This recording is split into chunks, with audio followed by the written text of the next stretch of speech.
Welcome to class oxide current affairs. आज है 18 मई 2023 और इस वीडियो में हम लोग देखेंगे करंट अफेयर हिंदी और इंग्लिश दोनों में ही, और ये होगा वन लाइनर फॉर्मेट में। स्टार्ट करते हैं हमारा वीडियो। पहला करंट अफेयर है, इंडियन आर्मी ने एक एक्सरसाइज कंडक्ट किया है और इस एक्सरसाइज का नाम है जल राहत। ये एक्सरसाइज हुआ है आसाम में और ये बेसिकली फोकस्ड है फ्लड रिलीफ के रिगार्डिंग। तो बाढ़ में हमें पता है कि असम में जनरली या बारिश के महीने में देखोगे, मानसून में देखोगे काफी बाढ़ आती है। तो इसी से रिलेटेड ये एक्सरसाइज किया गया है, जल राहत एक्सरसाइज का नाम है, ध्यान रखना है। नेक्स्ट करंट अफेयर है जोमेटो। आप लोगों ने जरूर इस कंपनी का नाम सुना होगा, मे बी ऑर्डर भी किया होगा इसके थ्रू।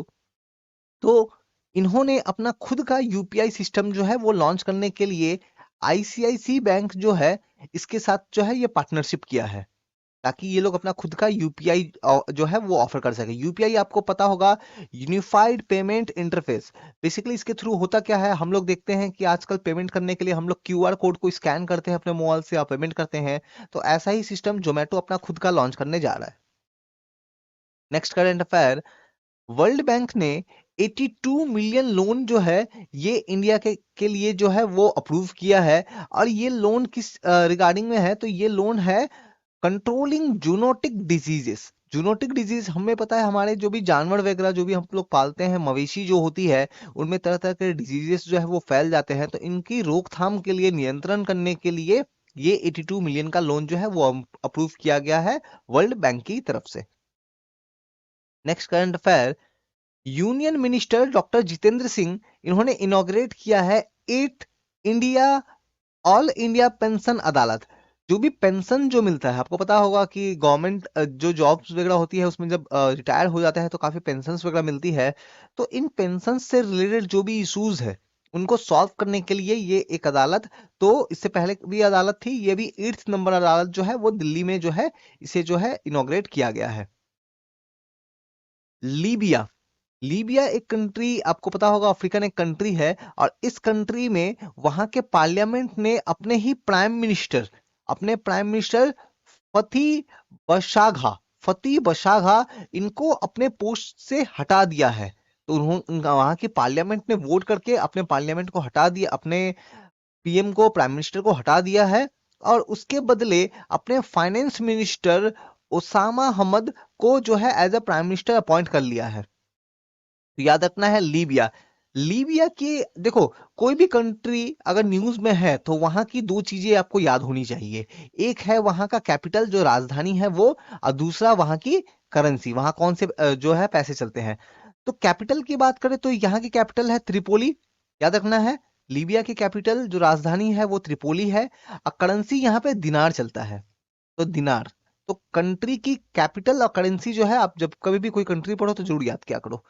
नेक्स्ट करंट अफेयर है, उत्तर प्रदेश जो है अब सेकंड पोजीशन पे आ गया है अगर कंट्री में जीआई टैग प्रोडक्ट की बात करें। पहले तो जीआई टैग क्या होता है मैं समझाता हूं। जैसे आप लोगों ने एग्जांपल से मैं समझाता हूं, आप लोगों ने जरूर दार्जिलिंग टी का नाम सुना होगा, दार्जिलिंग की चाय बहुत फेमस है ना। लेकिन अगर मान लो फॉर एग्जांपल के लिए आसाम में कोई आदमी, आसाम का कोई आदमी, वो मान लो अपने खेतों में अपने अपने प्लांटेशन करके वो टी ग्रो करता है, चाय उगाता है, और उस चाय को वो पैकेजिंग करके वहां पे वो लिख देता है दार्जिलिंग चाय ये, ताकि वो उसको आसानी से बेच सके, महंगे दामों में बेच सके। ये तो गलत है, क्योंकि वो जो पर्सन चाय उगा रहा है वो तो आसाम का है, दार्जिलिंग का तो नहीं है। तो इसके लिए एक जीआई टैग का सिस्टम होता है, जिसके थ्रू ये होता है कि एक पर्टिकुलर एरिया, वहां से जब प्रोडक्ट बनाया जाएगा, उस पर्टिकुलर एरिया में प्रोडक्ट जब वहां से बनाया जाएगा तभी जाकर के उसको हम लोग वो नाम दे पाएंगे। मतलब आप अपने घर में कोई भी टी ग्रो करोगे और उसका पैकेजिंग करके दार्जिलिंग टी ऊपर में लिख दोगे तो ये गलत है, इलीगल है, वो नहीं कर सकते हो आप। तो वैसे ही उत्तर प्रदेश में 3 प्रोडक्ट जो है उसको जीआई टैग मिला है रिसेंट में। तो वो 3 प्रोडक्ट का नाम जो है आपको याद रखना है। एक तो मैनपुरी तरकस, मैनपुरी तरकस जो है ये उत्तर प्रदेश में इसे जीआई टैग मिला है। उसके अलावा महोबा गौड़ा स्टोन क्राफ्ट, तो पत्थर के बने हुए जो है वो कुछ कलाकृति है। और संभल होन क्राफ्ट, तो ये 3 चीजों का नाम याद रखना है जो कि उत्तर प्रदेश से बिलोंग करते हैं और इनको जीआई टैग मिला है। और इस तरीके से यूपी जो है वो सेकंड पोजीशन पे आ गया है। एक इंपॉर्टेंट बात, आप मुझे कमेंट करके बताओ कि यूपी सेकंड पे आ गया है, फर्स्ट नंबर में कौन है? अगर पता है तो बताओ मुझे कमेंट करके। नेक्स्ट करंट अफेयर देखो, 197 कम्युनिकेशन लिमिटेड, ये पेरेंट कंपनी है पेटीएम की। तो इन्होंने अनाउंस किया है भावेश गुप्ता जो है इनको अपॉइंट करने वाले हैं एज अ प्रेसिडेंट और चीफ ऑपरेटिंग ऑफिसर। तो अपना अध्यक्ष और मुख्य परिचालन अधिकारी के रूप में किसे, भवेश गुप्ता को अपॉइंट करने वाले हैं, कहां, पेटीएम में। और इस पेटीएम का जो पेरेंट कंपनी है वो पेरेंट कंपनी है 19 कम्युनिकेशन लिमिटेड। देखो पेरेंट कंपनी क्या होता है, थोड़ा सा ये भी एक बार के लिए आप जान लो। जैसे कोई कंपनी है, आप लोगों ने मेरे ख्याल से फेसबुक का नाम सुना होगा, लेकिन फेसबुक, आप लोगों ने इंस्टाग्राम का नाम सुना होगा। इसके अलावा और बहुत सारी कंपनी, मान लो कुछ और कंपनीज है, लेकिन इन सभी कंपनी का फाइनल ओनर कौन है? एक ये है मेटा। मेटा नाम की कंपनी है, ये जो है इसको इसकी ओनर है। समझ में आया? जैसे फेसबुक है, इंस्टाग्राम है, व्हाट्सएप है, इन सब के ओनर कौन है? मेटा। तो मेटा क्या है? Parent company. ठीक है, तो आगे बढ़ते हैं नेक्स्ट करंट अफेयर पे। एक रिपोर्ट है, world economic situation and prospectus report. इस रिपोर्ट को रिलीज किया है यूनाइटेड नेशन ने। और इस रिपोर्ट में यूनाइटेड नेशन ने ये अनुमान लगाया है, प्रोजेक्ट किया है कि साल 2024 में इंडिया की जो ग्रो होगी वो होगी 6.7%, जो कि काफी एक अच्छा नंबर है। ऑल्दो और ज्यादा हो सकता है, लेकिन एक अच्छा नंबर है, क्योंकि अगर आप इंडिया के कंपेयर में दूसरे कंट्रीज को देखो तो उनका नंबर काफी कम है। नेक्स्ट करंट अफेयर देखते हैं। प्राइम मिनिस्टर नरेंद्र मोदी जो है वो 3 कंट्री में जाने वाले हैं। अब यहां पे पहली जो कंट्री है वो है जापान। क्यों जा रहे हैं जापान? तो G7 की मीटिंग है, G7 कंट्रीज की मीटिंग है। अगेन एक और सवाल पूछूंगा मैं आपसे कि बताओ G7 में कौन कौन से कंट्रीज है, क्या इंडिया उसका मेंबर है? चलो आप यही मुझे बता दो, क्या इंडिया G7 का मेंबर है कि नहीं है, बस ये बता दो मुझे। जापान, उसके अलावा और वो कहाँ जाने वाले हैं? तो पापुआ न्यू गिनी। ठीक है, सो पापुआ पापुआ न्यू गिनी जाने वाले हैं, एक छोटा सा आइलैंड कंट्री है। और फिर जाने तो पापुआ न्यू गिनी के बाद में और जाने वाले हैं कहाँ? ऑस्ट्रेलिया। देखो ऑस्ट्रेलिया वो जाने वाले थे क्वाड की मीटिंग के लिए, लेकिन क्वाड की मीटिंग कैंसिल हो गई है। ऑस्ट्रेलिया पीएम नरेंद्र मोदी जी जाने वाले थे क्वाड की मीटिंग के लिए, लेकिन वो मीटिंग तो कैंसिल हो गई। लेकिन फिर भी प्राइम मिनिस्टर ने कहा है कि फिर भी वो ऑस्ट्रेलिया जाएंगे और ऑस्ट्रेलिया के वहां की जो गवर्नमेंट है, सरकार है, उनसे वो गवर्नमेंट से मिलेंगे। क्वाड की मीटिंग तो नहीं होगी, लेकिन जो बायलेटरल मीटिंग है, द्विपक्षीय मीटिंग जो है, ये बिल्कुल ये होगी। तो क्वाड वाली मीटिंग जो है, जो कि ऑस्ट्रेलिया में होने वाली थी, वो अब नहीं हो रही है।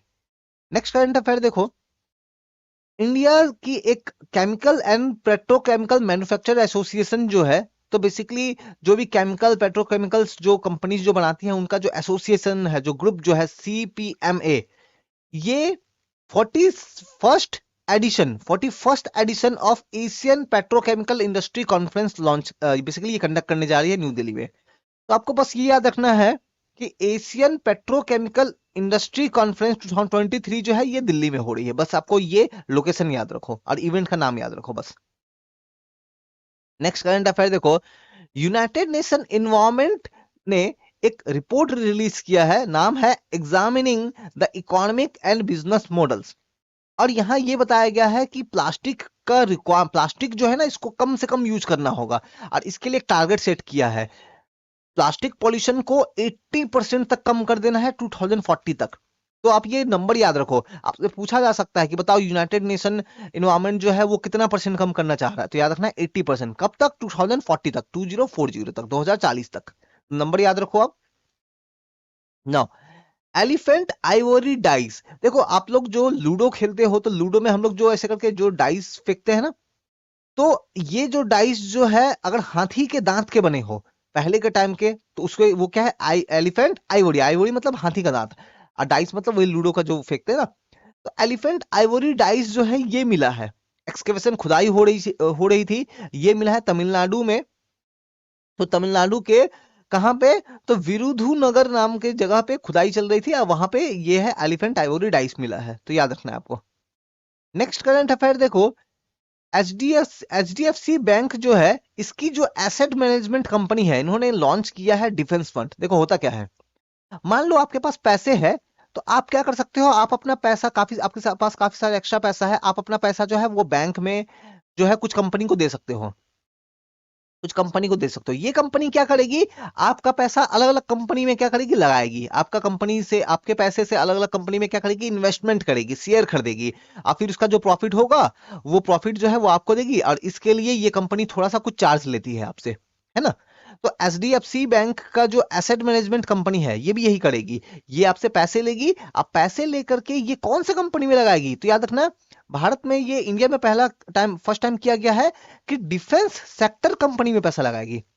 ये आपसे पैसे लेंगे, ये आप हो, ठीक है, ये आप हो। और इससे जो है एचडीएफसी बैंक की जो एसेट मैनेजमेंट कंपनी जो है, वो आपसे पैसे लेकर के कहां पे, डिफेंस कंपनी, जो रक्षा से संबंधित जो कंपनी है, मान लो कोई कंपनी अगर गन बना रहा है, कोई कंपनी मान लो सोल्जर्स के लिए हेलमेट बना रहा है, बूट बना रहा है, तो इस तरह के डिफेंस रिलेटेड जो कंपनीज जो है, उनमें पैसा लगाएगी, याद रखना है। नेक्स्ट, तो ये देख लो, तो ये हमने क्या देखा, तो हमने ये 18 मई 2023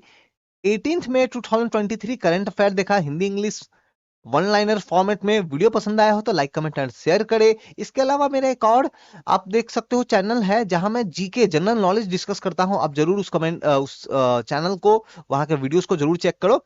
थैंक यू।